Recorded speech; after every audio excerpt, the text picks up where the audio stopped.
Welcome back to Centurianum. If you visited Lesefka 4 times before this point, she'll offer you some unique dialogue.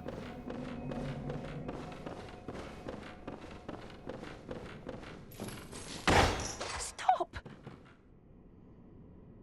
Are you calm again? Thank goodness.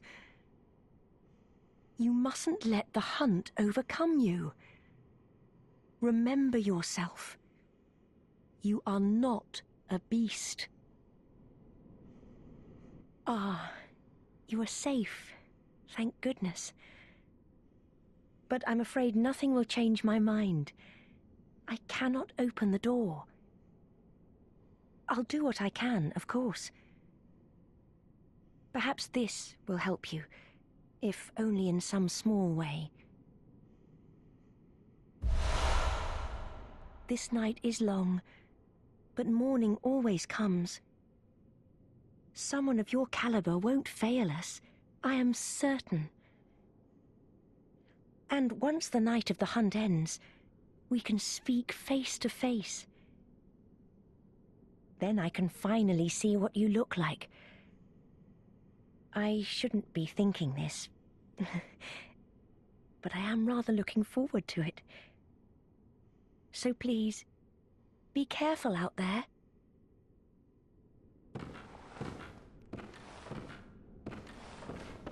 Now to take down the second boss.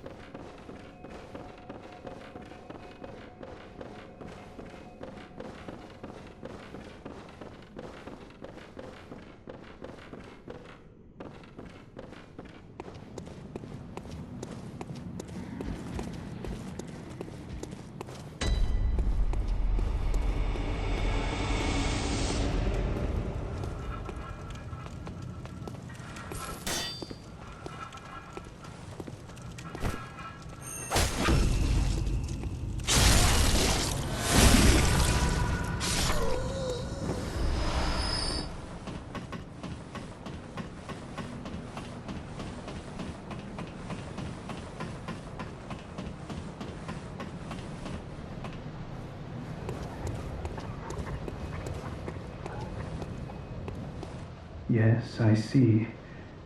But the Great Bridge is the only way to the Cathedral Ward. And during the hunt, the bridge is closed. You could try the aqueduct. There's a rather, how shall I put it, colourful area south of the Great Bridge. From there, an aqueduct leads to the Cathedral Ward.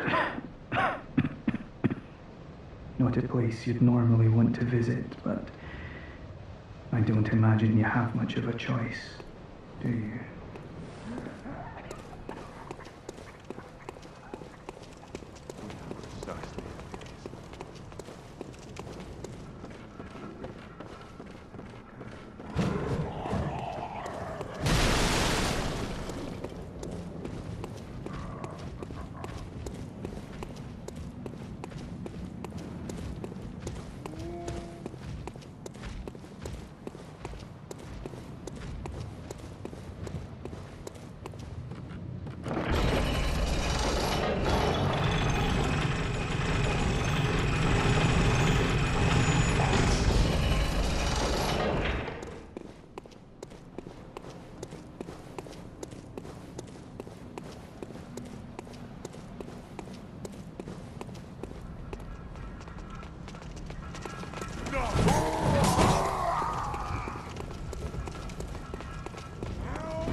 Strategy against him starts by taking cover behind the tombstone to avoid any initial projectile damage. Whilst in this position, launch an oil urn or a Molotov cocktail at him. Stay at a medium range from his attacks, evading them by moving in between the tombstones. Weapons with a bit of range such as the Hunter's Axe and the transformed threaded cane will be able to hit him from the other side of a tombstone, which is an effective strategy at first. Once you've dealt a bit of damage and have the time to activate the tiny music box, do so. This will cause him to recoil in agony, which will allow you just enough time for a backstab visceral. You can perform this 3 times during the battle. Be warned though, after the 3rd time he'll become extremely enraged. Upon losing 50% or more of his health, he will enter his final form. Stay at a distance and avoid being stun-locked, and attack him from range.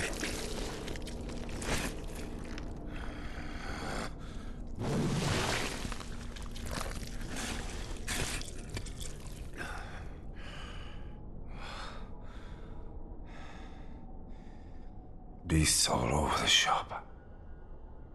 You'll be one of them, sooner or later.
Entering this arena will reward us with 1 insight, while forcing him to enter his final form will reward us with another, and defeating him will reward us with a further 2 insights, along with the Odeon tomb key. Follow the blood-stained path to find the red jeweled brooch on the corpse.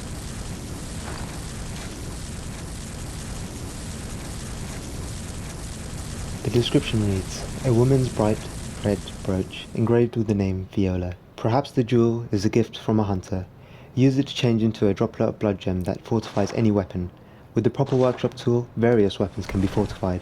I would suggest not to change the brooch into a droplet just yet, as there's a young Yarnum girl still waiting at home for her parents to return. Don't forget to light the hunter's lamp, which will allow us to return to this location, the tomb of Odeon.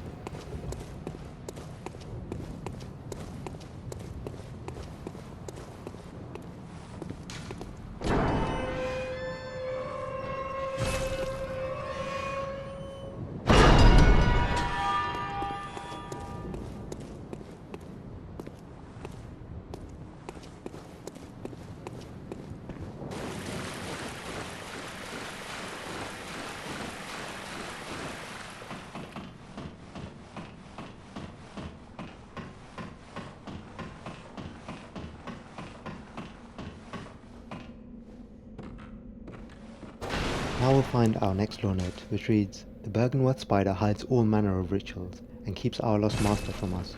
A terrible shame. It makes my head shudder uncontrollably.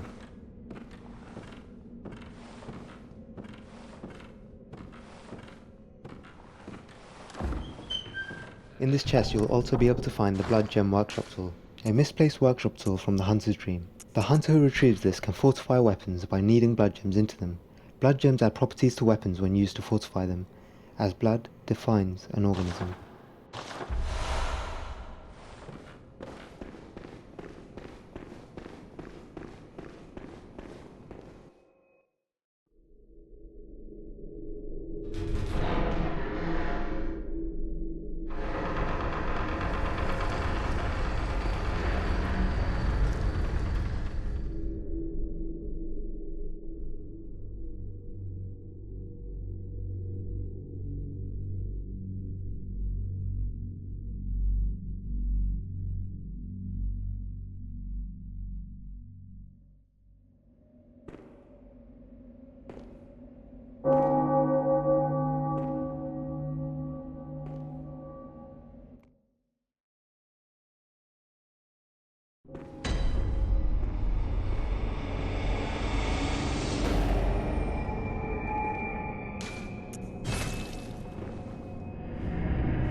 Welcome back to the Hunter's Dream. Defeating Father Gascoigne now allows us to purchase pungent blood cocktails from the Bath Messengers, along with throwing knives. The description reads, throwing knife with a finely serrated blade, one of the old Hunter Henrik's favourite weapons, does not cause a great deal of damage to beasts, but with deft use can distract attackers and keep them at bay. Don't forget to purchase the Hunter Chief emblem if you haven't done so already. It allows us to open a very useful shortcut in the next area, the Cathedral Ward.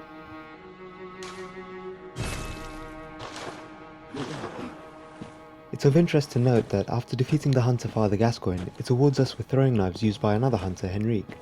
So it's plausible to assume that the two were in contact.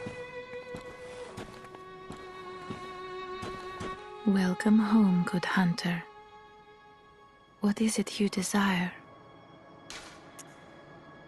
Over time, countless hunters have visited this dream. The graves here stand in their memory. It all seems so long ago now. Farewell, good hunter. May you find your worth in the waking world.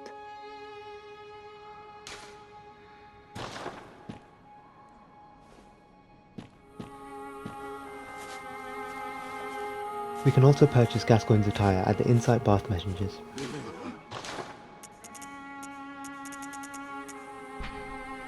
The description reads, Hunter attire worn by Father Gascoigne, similar to the hunter garb created at the workshop, only these are tainted by a pungent beastly stench that eats away at Gascoigne. Father is a title used for clerics in a foreign land, and there is no such rank in the Healing Church.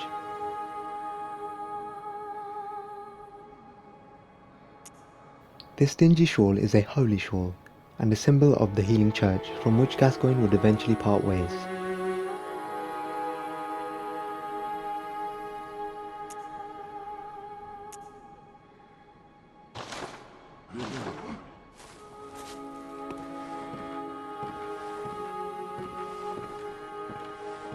The moon is close. It will be a long hunt tonight. If the beasts loom large and threaten to crush your spirits, seek a holy chalice, as every hunter before you has. A holy chalice will reveal the tomb of the gods, where hunters partake in communion. Most of the holy chalices lie deep within the tomb of the gods, and the few that found their way to the surface were lost again in the hands of men. But if the old hunter tales remain true, one of the holy chalices is worshipped in the valley hamlet.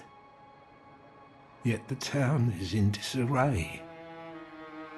It was burned and abandoned for fear of the scourge. Home now only to beasts. The perfect place for a hunter, wouldn't you say? One of the holy chalices is worshipped in the valley hamlet, a town of beasts. The perfect place for a hunter.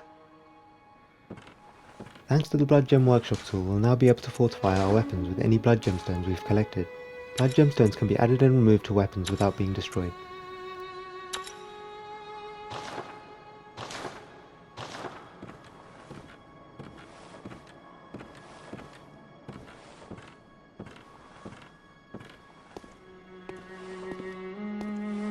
Now to return to the Cathedral Ward and delve deeper into the mysteries of the Healing Church.